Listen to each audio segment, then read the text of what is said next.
Imagina 3 jugadores llamados cristianos en un videojuego llamado Vida. Y la única forma de ganar el juego es terminar con suficiente vida para vencer al jefe final. Pero hay un problema. Solo uno de estos cristianos tendrá éxito en su misión. Los otros 2 llamados cristianos, finalmente, fracasarán estrepitosamente. Y la única forma de saber cuál cristiano ganará y cuál perderá es observar cuidadosamente cómo juega cada jugador. Observa atentamente y pregúntate, ¿cuál de estos 3 cristianos soy yo? Cristiano número 1. Muy temprano en el juego, este jugador decidió identificarse con Jesús. Incluso se puso un sombrero cristiano para darse a conocer. Decía que estaba con Dios, pero luego jugó el juego como él quiso y perdía bastante vida. Como resultado, el cristiano número 1 estaba casi sin vida antes de enfrentarse al jefe final. Pero antes de ver qué le sucede a nuestro amigo, tengo algo que confesar. Antiguamente, yo era ese cristiano. Era lo que llamarías un cristiano cultural. Crecí yendo a la iglesia, conocía las historias bíblicas, incluso levanté la mano para ir a la escuela bíblica en vacaciones, acepté a Jesús en mi corazón. Pero al examinar mi vida, con sinceridad, no veía evidencia de que fuera de Dios. Si no te dijera que soy cristiano, nunca lo sabrías. Por cómo vivo mi vida.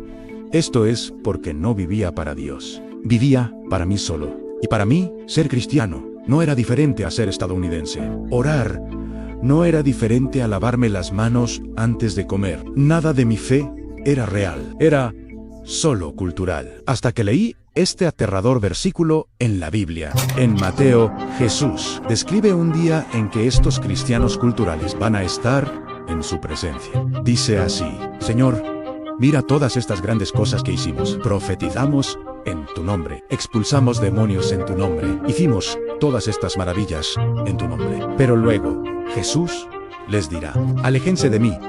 Nunca los conocí. Ustedes que practican la ilegalidad. Al leer este versículo, me horroricé al reconocer que ese era yo. Si hubiera seguido así, no habría tenido oportunidad en el día del juicio. Te diré exactamente lo que hice para ser un verdadero cristiano. Pero antes, veamos al cristiano número 2. Este jugador comenzó de manera similar al primero. Él también se identificó con Jesús.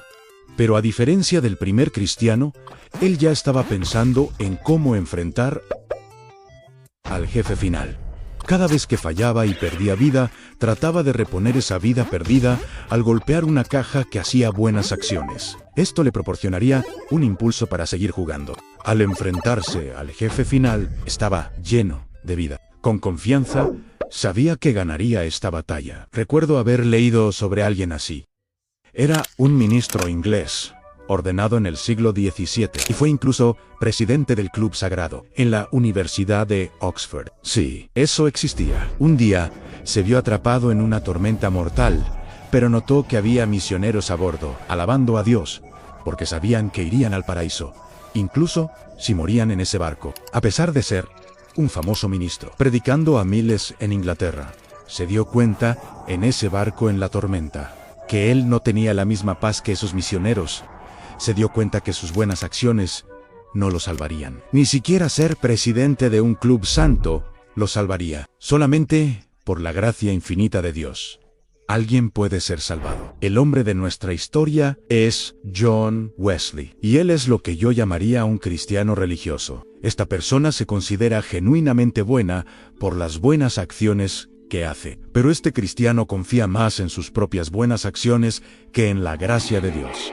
Pero si no se arrepienten, así como John Wesley, ellos no tendrán oportunidad en el día del juicio. Cristiano número 3. Este jugador empezó igual que los 2 primeros jugadores. Se identificó con Jesús y luego comenzó a hacer lo que hizo el cristiano 2. Al fallar, golpeaba la caja de buenas acciones.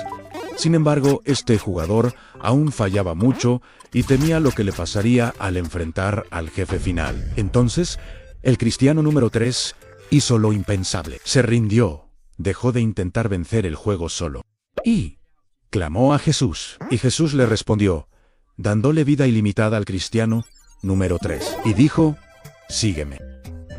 Sin embargo, por alguna razón, A pesar de que le habían dado vida ilimitada y que seguía a Jesús, aún tenía miedo de no tener ninguna oportunidad ante el jefe final. Pensaba en cómo podría enfrentar el desafío más difícil de todos, cuando apenas podía esquivar una bala que se mueve muy lento. Esta persona es lo que llamaría un cristiano dudoso. Cuando entendí que mis buenas obras o ir a la iglesia no me salvarían, le entregué mi vida a Cristo y le permití transformar mi interior. Si no estás seguro de que Cristo haya transformado tu vida, la Biblia tiene una lista de verificación que puedes ver. En el libro de Gálatas, capítulo 5, este capítulo describe a una persona de la carne y una persona del espíritu. Describe a un cristiano falso y a uno verdadero. El cristiano falso es quien habitualmente practica idolatría, hechicería, que es otra palabra para el uso de drogas. Y también está el odio, controversias, celos, estallidos de ira y etc. Pero el verdadero cristiano mostrará rasgos como el amor, alegría, paz, paciencia, amabilidad, bondad, fidelidad, gentileza y autocontrol. Este pasaje no dice que un verdadero cristiano nunca fallará. Está diciendo que cuando el Espíritu Santo entra en ti, te cambia de las cosas malas y produce estas cosas en su lugar. A pesar de haber confiado en Cristo, a veces fallas y vuelves a tus pecados. Cuando esto sucede, empiezas a reflexionar y te cuestionas si un verdadero cristiano pecaría así. Entonces, te empiezas a cuestionar si realmente estás salvado o no. Chicos, cuando entendí esto, todas mis dudas sobre ser un verdadero cristiano se aclararon. Y se resume en una palabra: santificación. Permítanme explicar. Imaginen que compran un coche usado. Ese coche ahora es tuyo, posicionalmente. Ese coche es tuyo en propiedad, pero ha sufrido daños con los años. Tiene algunas abolladuras, la pintura se desprende. Y ni hablemos del interior. Aún queda mucho trabajo por hacer. Cuando finalmente me convertí en un verdadero cristiano, Dios me adoptó como su hijo, y aunque era suyo, aún quedaba mucho por hacer. Ahí es donde entra el proceso de santificación. Dios comienza a transformarnos. Primero, reemplaza ese motor, quita los golpes, nos pinta, y eso, a menudo, lleva tiempo. Puede tomar una vida entera, y porque tropieces y caigas de vez en cuando, no significa que no seas cristiano. Significa que estás en el camino de la santificación, y si aún no lo has adivinado, el jefe final se llama muerte. Y como cristiano, no debes temerle, porque un día, al descender por ese tubo, te darás cuenta de que el final ya fue derrotado por tu Salvador en la cruz. La batalla ya está ganada. Lo único que te queda por hacer es amar a Dios y disfrútalo por la eternidad. Pero para ustedes, verdaderos cristianos, quienes luchan constantemente con el pecado y adicción y no logran dejarlo, este video aquí te dará los 3 pasos bíblicos que necesitas para arrepentirte de cualquier pecado y volver a Dios.